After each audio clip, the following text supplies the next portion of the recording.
السلام علیکم ناظرین ہماری آج کی ویڈیو کا ٹاپک ہے شب برات کی حقیقت اور اس رات میں رزق اور عمر کی تقسیم کی حقیقت کے متعلق۔ شعبان کی 15ویں شب بارات کہلاتی ہے، یعنی وہ رات جس میں مخلوق کو گناہوں سے بری کر دیا جاتا ہے۔ تقریباً 10 صحابہ کرام رضی اللہ عنہم سے اس رات کے متعلق احادیث منقول ہیں۔ حضرت عائشہ رضی اللہ عنہا فرماتی ہیں کہ شعبان کی 15ویں شب میں نے نبی کریم صلی اللہ علیہ وآلہ وسلم کو اپنی آرام گاہ پر موجود نہ پایا تو تلاش میں نکلی، دیکھا کہ آپ صلی اللہ علیہ وآلہ وسلم جنت البقیع یعنی قبرستان میں ہیں۔ پھر مجھ سے فرمایا کہ آج شعبان کی 15ویں رات ہے، اس رات میں اللہ تعالیٰ آسمان دنیا پر نزول فرماتا ہے اور قبیلہ بنی کلب کی بکریوں کے بالوں کی تعداد سے بھی زیادہ گناہ گاروں کی بخشش فرماتا ہے۔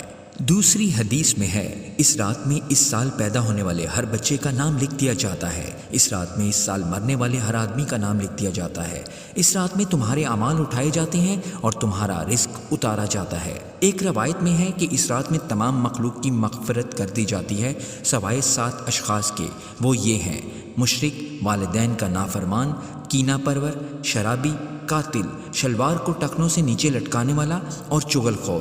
ان 7 افراد کی اس عظیم رات میں بھی مغفرت نہیں ہوتی جب تک کہ یہ اپنے جرائم سے توبہ نہ کر لیں۔ حضرت علی رضی اللہ عنہ سے ایک روایت میں منقول ہے کہ اس رات میں عبادت کیا کرو اور دن میں روزہ رکھا کرو۔ اس رات سورج غروب ہوتے ہی اللہ تعالیٰ اپنے بندوں کی طرف متوجہ ہوتے ہیں اور اعلان ہوتا ہے: کون ہے جو گناہوں کی بخشش کروائے؟ کون ہے جو رزق میں وسعت طلب کرے؟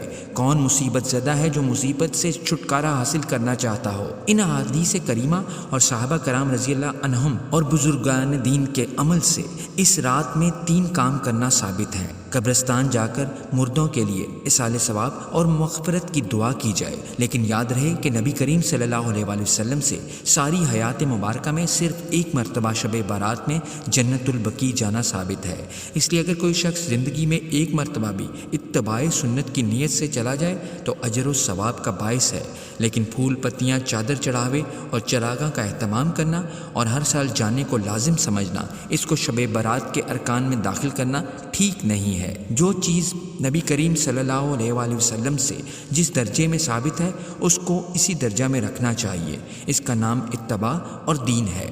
اس رات میں نوافل، تلاوت، ذکر و اذکار کا اہتمام کرنا۔ اس بارے میں یہ واضح رہے کہ نفل ایک ایسی عبادت ہے جس میں تنہائی مطلوب ہے، یہ خلوت کی عبادت ہے، اس کے ذریعے انسان اللہ کا قرب حاصل کرتا ہے، لہٰذا نوافل وغیرہ تنہائی میں اپنے گھر میں ادا کر کے اس موقع کو غنیمت جانیں۔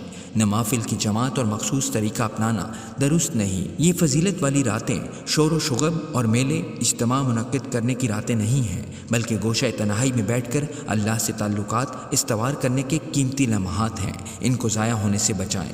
دن میں روزہ رکھنا بھی مستحب ہے۔ ایک تو اس بارے میں حضرت علی رضی اللہ عنہ کی روایت ہے، اور دوسرا یہ کہ نبی کریم صلی اللہ علیہ وآلہ وسلم ہر ماہ ایام بیض یعنی 13، 14، 15 کے روزوں کا اہتمام فرماتے تھے، لہٰذا اس نیت سے روزہ رکھا جائے تو موجب اجر و ثواب ہوگا۔